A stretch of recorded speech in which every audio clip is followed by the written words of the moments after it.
Alright, video vlog check everybody, Azrael here, and we are here sa National Museum of Natural History. At it's another event with LG Philippines. Nakapag-collaborate sila and they just donated another set of LG OLED Evo AI and LG TV na may AI, di ba? So nakapag-collaborate sila kay Isaiah Cacnio for having a digital art here sa National Museum. Naka-display si LG OLED Evo AI. So ito yung tsura niya. So ito yung TV, no? This is the new LG OLED na may AI. So kanina, in-explain nila kanina, no? This AI has a chatbot, may remote that you can talk to, say some commands, and also yun nga, may OS siya, web OS for the LG kasi meron tayong TV na LG at namangha ako, meron siyang web OS para ako nag-setup ng smartphone, no? So this is one of the artworks ni Isaiah Cacnio, entitled Fragments. So grabe yung ano niya, no? Parang kaleidoscope of artwork, digital art. So ito yung one of the first set here. Napakaganda, grabe, napakaganda. So ayan.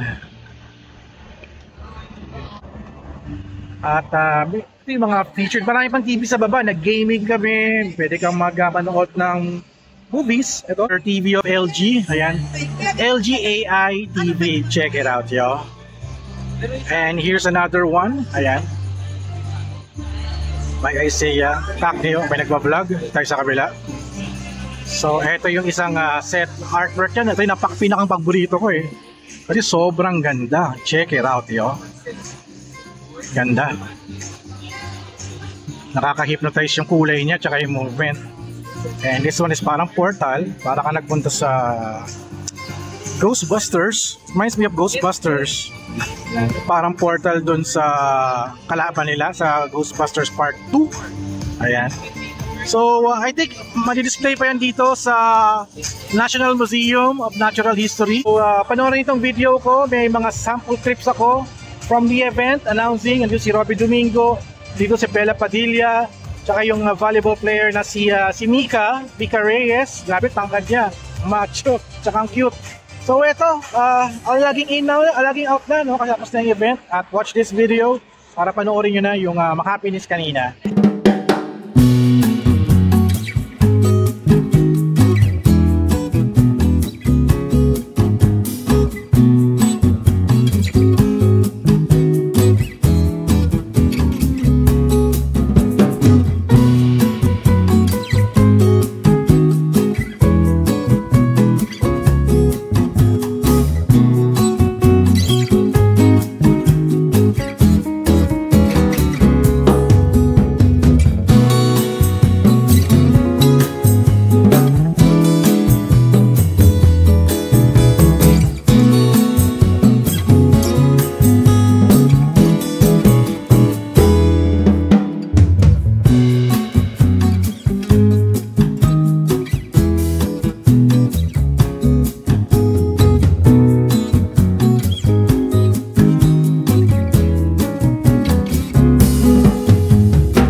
Halimbawa yung ganyan, maliban sa mathematical models, paano mo ini-input yung mga artistic part, like yung, for example, yung color scheme, yung ganyan? A lot of programs na yun. Okay. So it's the creative programs that a video editor uses. I have a video editing background for besides engineering. Okay. I do it as a hobby before, so I already know the tools that I need. I mean, Adobe, iba't ibang suite. So some of it is actually that part, like in the movements, you cannot just do computations kasi when it comes to fractals, chaotic talaga siya. It will spiral out. So for like a control of it, creative control ko, dito na yan papasok na. I use multiple softwares to make it flow like this. Okay, I want it's like a rendered JPEG. Ayun. It's actually 12K. Oh my God! It's 12,000 by 6,000 per frame. It's per frame. And it's not something na interpolated. Okay. It's Talagang generated pure, talaga na. pure frame siya. But at the same time, dahil yun yung generated from the formula itself, it's like slope, X, Y spread. But this one is D with the calculus and integral. Then, yung flow, yun na yun. Then I use Ruby programs, make it flow like this, repeated T.